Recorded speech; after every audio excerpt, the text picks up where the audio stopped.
RCF.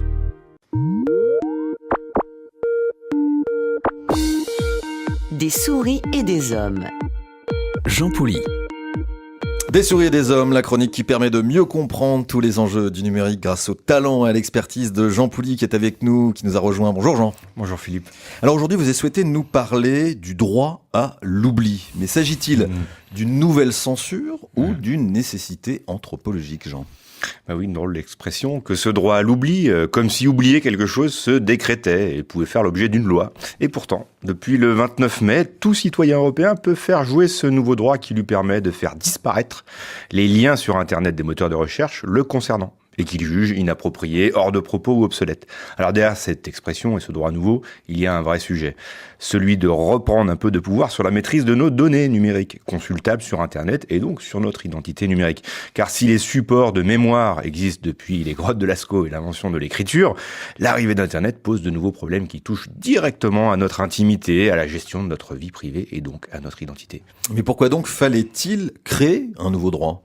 Alors une des grandes nouveautés d'Internet est de conserver chaque trace de nos vies sans que nous en ayons forcément conscience, sans que nous en soyons forcément informés, souvent avec un consentement des internautes pas très éclairé et surtout pour une durée de vie quasi illimitée. Or, notre nature humaine possède une capacité formidable, celle d'oublier, ce qui nous permet sans doute de vivre dans le temps présent et d'aller de l'avant. Il est d'ailleurs assez frappant de remarquer que l'existence de YouTube, qui permet depuis quelques années de vérifier les pires contradictions, par exemple des hommes politiques, leurs mensonges et leurs dérapages, n'a, semble-t-il, pas beaucoup d'effet sur nos comportements électoraux.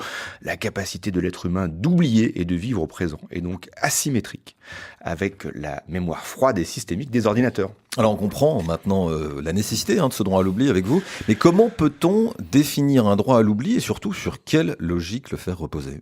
Alors cette notion de droit à l'oubli, il faut le dire, vient d'une initiative française qui était portée à l'époque par Nathalie Kosciusko-Morizet et qui a donné naissance à deux chartes de droit à l'oubli qui ont été signées en 2010. L'une sur les données personnelles collectées passivement, dont on ne se rend pas compte, qui sont collectées par les navigateurs, et puis l'autre, les données personnelles publiées activement par l'internaute. Alors, selon Axel Türk, qui était l'ancien président de la Commission nationale informatique et liberté, le droit à l'oubli se définit un peu comme une mécanique qui permettrait de préserver la liberté d'expression, la liberté de dire des choses et de changer d'avis, de se retirer d'un système sur le réseau Internet. Alors c'est une vision assez singulière qui rentre en jeu et qui est un peu en contradiction avec la liberté d'information, valeur notamment très forte dans la culture anglo-saxonne. Et cette différence culturelle s'est illustrée il y a 15 jours à travers cet arrêt rendu par la Cour européenne de justice de l'Union européenne, dans laquelle elle exige que les moteurs de recherche qu'ils mettent en place un mécanisme permettant aux citoyens européens de réclamer ce qu'on appelle la désindexation des résultats les concernant. C'est-à-dire que si on tape Philippe Lansac, on va arriver à des résultats. Si Philippe Lansac estime que le résultat ne lui convient pas, qu'il juge que c'est inapproprié, il va pouvoir demander à Google de désindexer, donc que ce résultat n'apparaisse pas en tête. Alors, c'est différent d'un droit à l'oubli, puisque la page existera toujours sur Internet, le contenu existera. Par contre, il y aura une désindexation.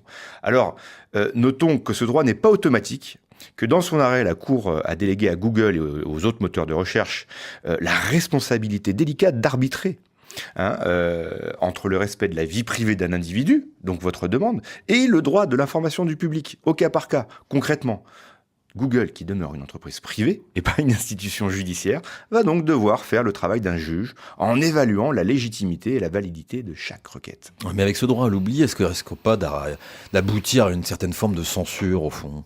Bon, en tout cas, c'est l'interprétation qu'en a fait Google, qui voit cette mesure comme une censure de la transparence. Car pour le moteur de recherche, indexer de l'information, quelle qu'elle soit, ne comporte aucun parti pris, aucun jugement, et donc toute désindexation de l'information est une forme de censure.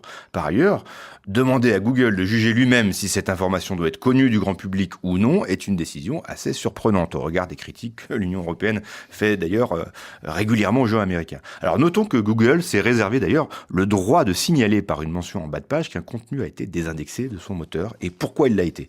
Une manière d'informer que ce n'est pas lui qui censure l'information.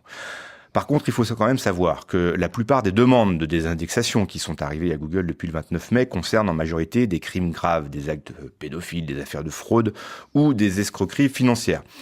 Comment donc juger face à ces faits et ces demandes, surtout quand on s'appelle Google, de ce qui doit être indexé ou non? Donc vous voyez un vaste débat entre censure pour le respect de la vie privée et devoir d'information.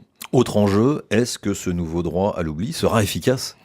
Alors si on en juge au nombre de requêtes depuis le 29 mai, près de 12 000 la seule journée du 30 mai et près de 50 000 depuis 10 jours, on peut penser que cela correspond à une véritable demande des internautes. Preuve que nous ne sommes pas prêts à laisser notre vie numérique à la portée de tous et pour toujours. Cependant, les professionnels de la réputation en ligne, qui pensent en fait que ce nouveau droit, cette esquisse d'un nouveau droit, est un peu illusoire, car ils sont persuadés que les contenus désindexés réapparaîtront de toute façon un jour ou l'autre sur le web, même si cette première étape de désindexation est un progrès, tant la position d'une information dans un moteur de recherche est importante. Il faut en effet donc bien comprendre que faire disparaître un lien n'est pas faire disparaître un contenu. Les moteurs peuvent désindexer une information, mais le web, lui, n'oubliera pas, prévient un spécialiste. Enfin, on peut se demander comment Google pourra faire face à une hausse exponentielle des demandes. Les spécialistes craignent déjà une énorme liste d'attente et prédisent près d'1 million de demandes par an. Bref, on peut dire que se faire oublier sur le web risque de devenir un véritable parcours du combattant. Il faudra sans doute plutôt compter sur notre capacité anthropologique à oublier en partie le passé. C'est bien dommage, il n'y aura plus de gomme pour effacer nos petits messages et ce qu'on a écrit. Immense merci Jean Pouly d'être venu nous éclairer aujourd'hui sur cette notion de droit à l'oubli sur Internet. Je rappelle que vous dirigez Econum, qui est un cabinet de conseil pour une économie numérique et durable. À la semaine prochaine Jean. Au revoir.